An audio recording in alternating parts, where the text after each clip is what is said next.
Von Miller here on the Rich Eisen Show, MVP of Super Bowl 50 and future Hall of Famer. Hello. Good to see you, Von. How are you? Good to see you guys. How's it going? Better for seeing you here. 13 Aggies, man, huh?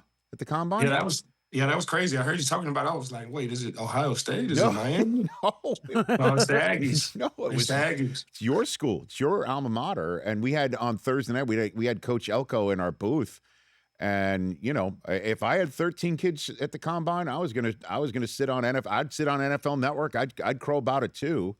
Certainly when you see all of these kids that are available in the draft from your school, and you know, I'll give you the floor on what you saw out of Texas A&M this year. First up, Von, what'd you see out of your school this year? You know, for the last couple of years, we've been nipping at the bud to being a national championship team. I think getting Coach Elko in there, he does great with those kids. A lot of highly recruited guys that we got on our team, and 13 guys at the Combine. That shows you the type of quality guys that we have on the Aggie football program. What'd you think of Cashius Howell this year? And again, I know you're playing, you had your own business going on, but what'd you think of this kid that might be top of the first round this year? Yeah, I can keep an eye on what I'm doing, and I can keep an eye on the Aggies. Yes. Cashius Howell's amazing. Texas A&M, we put out pass rushers, whether it's Myles Garrett, myself, Cashius Howell. We keep us 1 or 2, and it's Cashius Howell's turn. He's incredible. He's bendy, strong, can get to the point really, really quickly. I'm a huge fan of Cashius Howell. He's going to have a great career. When Garrett first showed, what did you reach out to him when he was, on the alma mater? Did you have anything to do, or you just waited till he got in the league? What was your relationship with him? When you talk about Myles? Yeah. Talk about Myles Garrett coming out of high school to college. Everybody knew about Myles. Everybody knew the type of player that he was going to be. He wasn't a small guy like myself. He was already huge. He was already fast. He already had length coming out, man. I was a huge fan of Myles Garrett. I'm still a huge fan of Myles Garrett. I mean, and now he's got these. He was a unanimous Defensive Player of the Year. Mm-hmm. Not a single vote against him. It was unanimous watching him this year. He's just he doesn't seem human sometimes, Von. I mean, when you lead the league in sacks, especially a player of that caliber, you lead the league in sacks and you break the single season sack record, you'll be unanimous. But he's done an incredible job. I'm a huge fan of Myles. He gets to the quarterback so quickly. He's bendy, he's fast, he's long, and he's the same size as these offensive linemen. So he presents all type of problems for the other team. That's Von Miller here on the Rich Eisen Show. Our radio audience has just returned. And Von, you're fresh back from the Combine, correct? You were there in Indianapolis? Yes, sir. I was in Indy. Okay. Before we get to why you were in Indy this time around, your first time in Indianapolis, what was your Combine like back in the day, your experience, Von? For me, participating in the Combine, I felt at home. I ran track. I've been to several track meets, and that felt like a huge track meet. A lot of hurry up and wait. I was used to that type of environment from running track in high school and before. So going to Indy as a participant, I felt at home. I was used to the hurry up and wait type of vibe. I was used to running. I was used to being having to be ready to go whenever they call you. So I was used to the Combine, and I think it showed while I was there. Well, did you meet with Elway when you were there? Did you have a meeting with him, like an actual 15-minute sit down? So official? I did. I met with the Denver Broncos. I do remember this. I met with the Denver Broncos. I think this was John Elway's first year as a GM.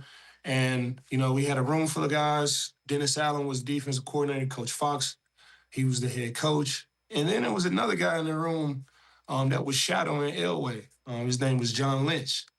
And, a year later, John Lynch got the GM job for the San Francisco 49ers. So that had intrigued me from the get-go. So whenever I'm going through my career and I'm thinking about what I want to do next, I want to be the guy, shadowing Elway next time. So did you shadow anybody this time around? I didn't shadow. It's so many things that you can get from being at the Combine. All the agents are there. all the scouts are there. All the top front office guys on each and every team are there. So there are multiple ways that I can build relationships and just kind of work my way up the ladder. I'm still playing. That's the trick. It's all type of red tape that you got to go through while being an athlete and being at the combine. I'm not sure why it's like that, but it's rules in place. So whenever I'm done playing, I have a better route. I have better connections, and I have better vision on what goes on at the combine to kind of show my path to being a GM. Okay, so you took notice in your meeting with Elway that John Lynch, future Hall of Famer, is in there. And you remembered that at the time, or were you thinking at the time, oh, that's John Lynch, this may be something I need to keep in my mind's eye for later on in my life, in my career? At the particular time, at that time, I did not know what was going on. I'm just, kid out of Texas A&M, meeting with teams. But I had noticed that. And 2 years later, the GM job for the San Francisco 49ers opened and John Lynch got it. So I just kind of put two and two together. And, as my career progressed, I was like, man, how do I make that happen for myself? So that's just things I try to pay attention to. Follow guys' routes to being the head guy on some of these football teams. I don't want to limit myself either, though. If it's an opportunity to be team president, if it's an opportunity to be assistant GM, it really doesn't matter to me. I just need a way in, and I'll work my way from there. Yeah, I mean, take a look at Matt Ryan right now, right? I mean, he's the latest to I guess go from playing to media to being a team president. So, what were you doing at the combine this year to rub elbows or glean anything for your future, Von? Basically, my vision, how I look at it, I just kind of I was there observing. I met with a lot of scouts this time.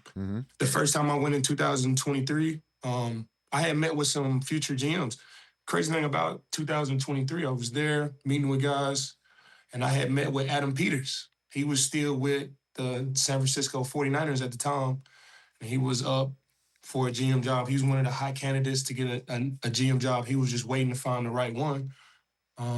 A year passed by, and the Washington Commanders job opens up, and he gets that. So I've just been observant of, things going around. This time I met with so many scouts. It's so many talented people that are in that organization. Coaching is hard. Being in the front office job is hard. You just kind of got to pick your hard. And for me, player evaluation is my route. I've been on a lot of great teams, and I wouldn't say I got a special talent or anything like that. It's just I would try to mold those teams that I've been on, the special ones. So, Von Miller here on the Rich Eisen Show. Lynch is kind of an outlier in the fact that, you get a gold jacket. Dion as well, in terms of coaching, is that players who are born with it, like yourself, or look in the mirror and know what it takes, right, Von? That it's tough to evaluate other people who don't have that when they wake up. You know what I mean? And to try and find those who might be able to locate it. You might be able to find that sort of thing. You see where I'm going on that front? Yeah. So right? For me, it's more than just the players. When you have a great team, there's great strength and conditioning coach. There's a great athletic trainer. There's great support staff in the cafeteria. When I was with the Buffalo Bills, I really observed that as well. Being in Buffalo facility is what it is. The city is what it is. When you walk into that workspace, it's sunny every day. Whether that's the player relations guy, whether that's the coaches, whether that's the front office ladies, everybody in there had this shine about them that made being a Buffalo Bill great. And those are some of the things that I took notice to. I can see a great coach, from a mile away. It's not always about the players. It's not always about the quarterback. You obviously want to get a great quarterback, but it's just team infrastructure for me, and just having the right people in the right spots And I feel like that breeds a good team, a good competitive team. Would Bobby Wagner be your cap guy? I mean, what would Bobby feel? Because he wants to run the world too, right? I mean, like that. Yeah. That's and he's your teammate. The two of you guys have been on the same sideline for the Commanders. What do you glean from him? By the way, the Walter Payton Man of the Year award winner, Bobby Wagner. Yep. Bobby's great. And I've definitely had these talks with Bobby. Bobby would be the team president for sure. Okay. He'd be the team president for sure. I'll be the GM. We work well together. I've been a fan of Bobby for so long. And then been on the team with him, it just you get it, you see it. And it was an honor and a privilege to play with him. Hopefully we get to, make that 2 years. But it was so much that I learned from being around Bobby. He's an owner, and I think the WNBA team in Seattle. He's done so many great business deals. He was a all-pro linebacker for the Commanders, but at the same time, he was getting his master's degree from Howard. He's just a talented individual, man. Walter Payton Man of the Year, well deserving. I love being on the same team with Bobby, and I would love for him to be my team president. That'd be great. Yeah. By the way, that's not a bad package deal to say the least. He negotiates his own deals, though, doesn't he? Doesn't he do that? Right? Okay. Yeah, he did his contracts. He's amazing. So me and him on the same front office. Okay, it'd be great. I like it. I like it. So, what did you glean, Von Miller here on the Rich Eisen Show? Fascinating conversation here. What did you glean from the scouts? What do you pick up about? Because clearly you know the league. You know the league inside and out. You also know what it takes to have a winning team. You know what it takes to get through a season where things might not be going your way. But put it all together, though, there is a side of the business that you are understanding that you need to expose yourself to. What did you glean from the scouts and your last couple of years at the Combine, Vaughn? Scouts, they're talented individuals. They're not just in there saying, "Okay, this guy's good." They know these players before they even know themselves. They have great relationships with all these college and all the personnel from the universities. NIL and the transfer portal it makes it tough as well because a guy might be at 3 or 4 different schools throughout his college career. So you got to kind of do your homework on these individuals. And scouts that I met with, man, they're the real heroes, man. They make the thing go. They know these players inside and out. You want to have quality scouts around. If you look at the Los Angeles Rams, they don't miss with any of their picks. If they get 3 picks, those 3 picks are gonna hit. With Les Snead, I'm saying, F them picks, yes. F them draft picks. Well, you were the one who helped him come to that conclusion, Vaughn. Denver Broncos, Los Angeles Rams, the Buffalo Bills, and the Washington Commanders. I've learned from all of these organizations, and I just put that into, my job whenever I get a chance. Okay. Well, the follow-up question, this is coming. So, are you're near the end? How long do you want to keep playing here? Man, I'm definitely not at the beginning. Nice. But they still falling for the same tricks, Rich. They still they still fall. I can't leave. They still falling for the stuff, man. I gotta roll the dice again. I had 9 sacks last year, and I only played 37%. So they still falling for the same tricks I've been doing my whole career. That's great. I'm gonna keep rolling the dice until they figure it out. Okay. So the next 2 weeks is what? You'd like to stay where you are? What's your plan on that front that you're willing to share, Vaughn? Man, I'm a loyal guy. I would love to stay with the Washington Commanders. I fell in love with my teammates there. I love the way they run the organization. Adam Peters is great. Coach Quinn is great. I would love to be a Washington Commander. Now, if something were to happen and I'm not a Washington Commander, then I would love to go to the Denver Broncos. I think that would be. I didn't get that chance. I got traded whenever I was there. I didn't get that chance to have closure. I didn't get to walk into the stadium and be, okay, this is my last game, or I'm gonna do this with the fans on my lap. I didn't get that closure. So I would love to have, closure with the Denver Broncos. And if the Commanders don't want me, the Denver Broncos don't want me, it's a team out there that's gonna pick me up that would love to have my tricks on their roster. So I just play it by ear. This is my second time around doing it. I kind of know what to expect. Just got to make the best out of whatever decision I get. I'll tell you a story about last year too. Mm-hmm. So this is my first time being a free agent and didn't know what to expect. Free agency opens up. I wasn't one of the first guys to get called. We're waiting, me and my agent, Joby Brandon at Vanguard Sports, so just waiting around. Didn't know what to expect. Phone was not ringing. I had 2 contract offers by the end of free agency, by the end of the offseason last year. I had 1 contract from the Washington Commanders. You can only sign with 1 team. That's right. I had 1 contract from the Washington Commanders, and I had 1 contract for the Seattle Seahawks. So I made the decision to go to the Washington Commanders, and the other team, they went and won the Super Bowl. So these next decisions that I have to make, I have to be right on.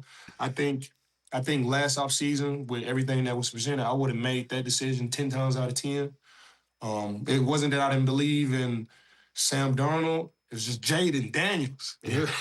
You know, and it wasn't that I didn't believe in JSN, but it was Terry McLaurin, and they had just played in the NFC Championship the year before. Dan Quinn, the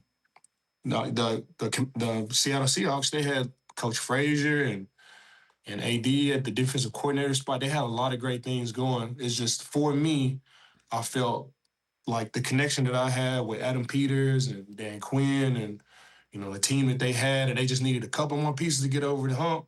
So I go to the Washington Commanders, and we get hit with the injury bug. And it could have went the opposite way if I would have went with, you know, the Seattle Seahawks. They could have got hit with the injury bug, and the Commanders could have went to the Super Bowl. So it's just about making great decisions, and I'm going to take my time and see whoever wants me, and I'm gonna make another great decision. Hey, Von, I don't blame you.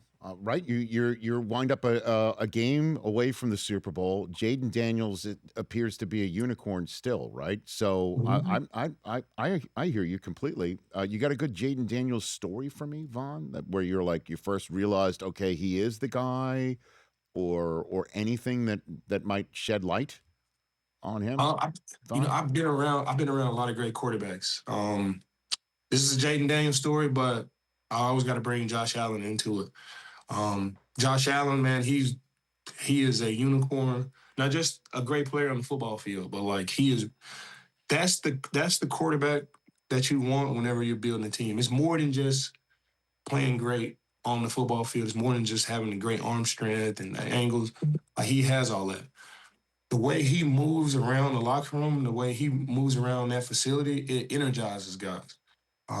He's a jokester, a prankster. It's Josh Allen, but he has this way of dropping your guard and making you feel like you're one of the guys when you're on his team. Jayden Daniels the same way. Not as pranky, not as chatty as Josh Allen, but he just has this way of dropping your guard and making you feel part of the team.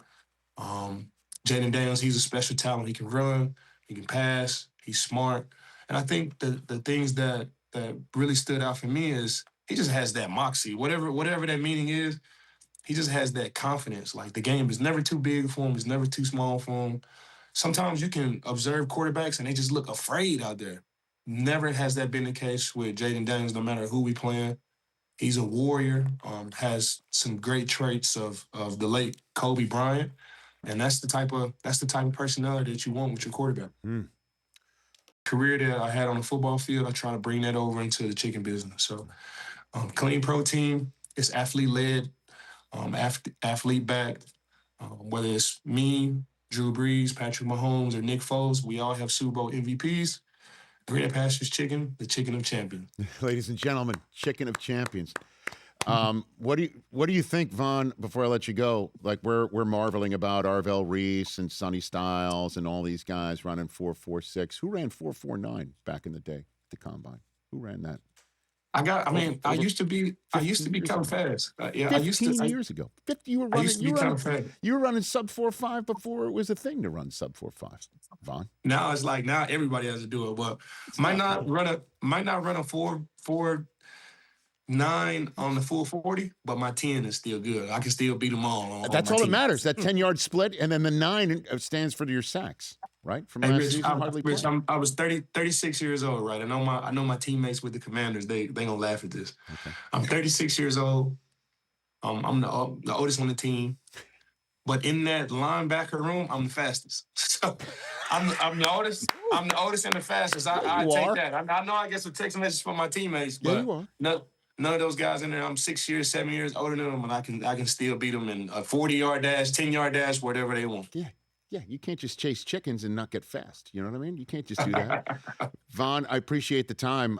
So I wish you the best of luck over the next couple of weeks to get what you want, and then down the line, let's talk more, man. I'm excited for your beyond the steering wheel plans and the fact that you're about it. Like, you're not just going to say, "Hey, I did all this stuff on the football field. Make me a general manager." You're doing the work, which is awesome.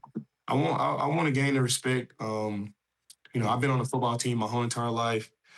I know what it takes to gain the respect of the people around you. And if I can get that opportunity to be in the front office, I do the same thing with my new team. We're not putting on pads every day, but I gain the respect of those guys with the hard work that I'll put in each and every day. I want to win, whether that's on the football field or in the front office. And that's what I'm about, and I gain the guys' respect, and we'll go win. Right back at you, Von Miller. Thanks for coming on here. It's always a pleasure to be on your podcast, to be on your show. I don't know how many times we've done it. Many. But it's always great, and whenever you need me, man, I got you, man. I got to send you